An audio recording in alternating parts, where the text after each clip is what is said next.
এই বন্দর কেন দিছে বিদেশিদেরকে? এটা মালিকানা দেয় না। এখানে জাহাজ একটা আসলে 2 বছর লড়ে না। এটার ভিতরে তেল ঢুকাই বেছে, পুরা পৃথিবীতে তেল টোকাই হয় না।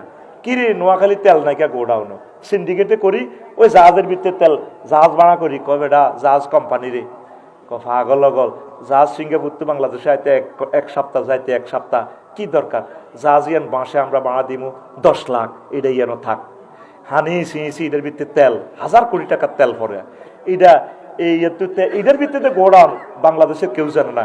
ইউনুস স্যার এটি উদ্দেশ্য করছে। এখন জাহাজ কোন দিন ঢুকবে চট্টগ্রাম বন্দরে ইন্টারনেটে দেখা যাবে। এবার এটা যাইবে কোন দিন? 7 তারিখ 3 তারিখ সব রেডি। এটা যদি সময় মতো খালাস না করে চান্দুরা ডাইরেক্ট জরিমানা করে দিব। এবার ওই পৃথিবীর ওই রাষ্ট্রে আবার ধরবো কি রে, এটা আঙ্গ দেশের বেজ্জিতি করলে, এটা কোন কোম্পানি রে? এটা আফসারি কোম্পানির। সিলগালা লাগা জানোয়ারে রে, ক জায়গাত আগুন লাগাইছে ডক্টর ইউনুস স্যারে। লিল্লাহি তাকবীর দেন, লিল্লাহি তাকবীর। আদ্রব্য মূল্য বাড়াইবার সুযোগ আসেনি? হ্যাঁ, চিনলেন না, চিনবেন ওনাকে। 40টা 50 বছর বিমান চলে। আমাদের বিমানের ইনকাম রাডার ইন্ডিয়া জায়গা। বিমান একটা বিমান আকাশ সীমা ইউজ করলে $500। অটো সিস্টেম এটা রেভিনিউতে যোগ হয়। 13,000 কোটি টাকা আমাদের রেভিনিউতে এখন যোগ হয়। 1 লাইন বক্তৃতা দিছে, বেশি লাগে না। তুই তো হারা দিন মাইজ দি বক্তৃতা দিস, তোর নেতা তুই উড়ালাস। কি নেতা এতে মতিহানি লয়? 1 লাইন বক্তৃতা দিছে। আমাদের আছে সাগর, আপনাদের আছে লকল্যান্ড পাহাড়, সাগরের সাথে পাহাড় আমরা মিলাই দিব, সারা পৃথিবীতে ব্যবসার দুয়ার খুলে যাবে। 1 বক্তৃতা দিল্লি আগুন লাগিয়ে হয়েছে, আফাতে ফত দিছে। এখন ধরা দেখছ তুই আঙ্গরে আমরা নাকি ধরা।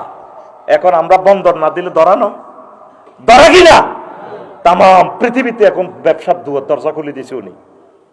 কি বুঝস? এখন পাকিস্তান তো দেয় আলু, হ্যাঁ তারা বোমা ফাটাইছে। 1 আলুর দরে ফাটাইছে ফাকির খানো কফি বীজ, এটা কি তা খায় আর কি তেলাই দিছে আর কোমাগো বোমা ফাটাইছে, বিষ ফাটাইছে।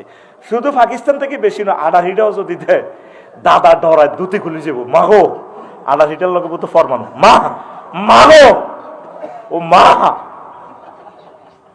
এই যজ্ঞের নেতা চাইছিলাম, আল্লাহ আশাটা পুরেছে। তুই যে নেতা টোকাস এত তো বেচা যাইব। ডক্টর ইউনূসের লড়াই তো ইচ্ছে নি। একদিন এলে তারা শান্তি যাচ্ছ, রবের কাছে একদিন দাঁড়াতে হবে।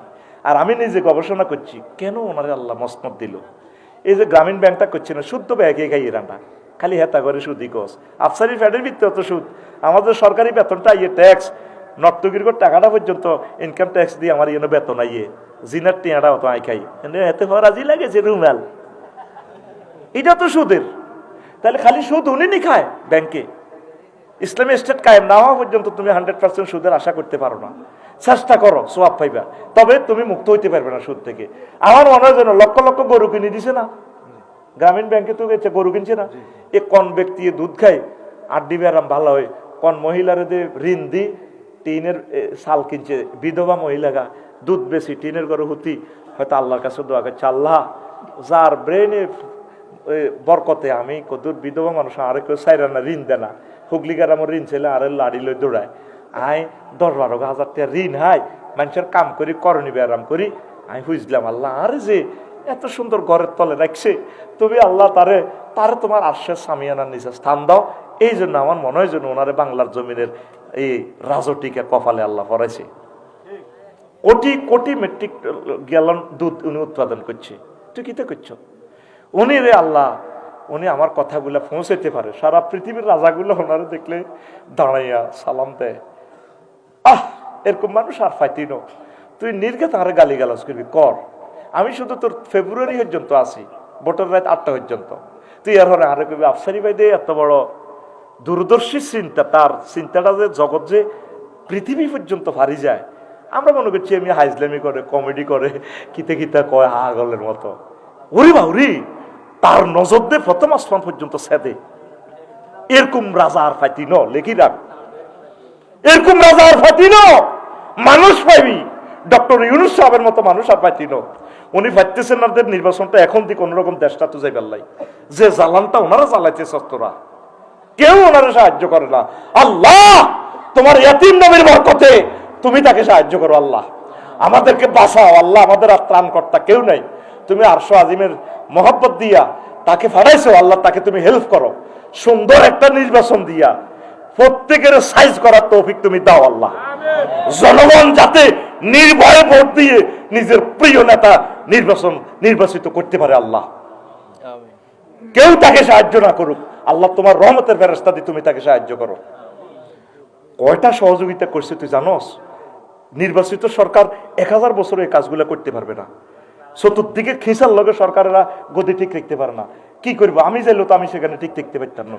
এই জন্য আল্লাহ নির্দলীয় সরকার একটা দিছে, তুই কর, ঠাঁসাই কর, মার মার, আগুন পর্যন্ত দে, তুই দে, দিসিনি ওর কথাটা দিসিনি, শুধু আর 2-1 বছর দিতে দেখতে দাদা আমার ইউনুস স্যার এমন দম দিত, দেখবি হেতারায় জয় বাংলা। ওমা 7 সিস্টার কি হয়ে বলছি জানোস?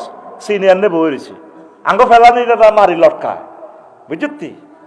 কিন্তু এই ইয়ানো সবুজ দেশা এনে ক্যাডারগিরি করে, মাইজ দিয়ে জেলে কিতা কয়, ইয়ানো জেলে ভাই আসসালামু আলাইকুম কেমন আছেন। তাদের 18 রাষ্ট্রের সাথে তাদের সীমান্ত, আঙ্গ লোকগুলো মারে ফাট করে গুলি করে দেয়। হিয়ানো তো তারা তারের মতো সোজা, চীন সেনারা কন্যাতে কন্যাতে আগা আলায় দাদার সৈন্যরে, এরপরে আব্বা কয় না, আব্বা করছে আরো কন্যা। আঙ্গরে যে কষ্টটা দিছে, আমাদের নেতৃবৃন্দ গুলোকে মেরে ফেলছে, আমার মেজর জিয়াকে মেরে ফেলছে, সাইদি সাহেবকে মেরে ফেলছে, নেজারি সাহেবকে মেরে ফেলছে, তাদেরকে আমরা কেমনে ভালো বলি? তারা আমাদের কিসের প্রতিবেশী? কথা দেখি না, আমাদের সকল নেতৃবৃন্দকে তারা হত্যা করেছে।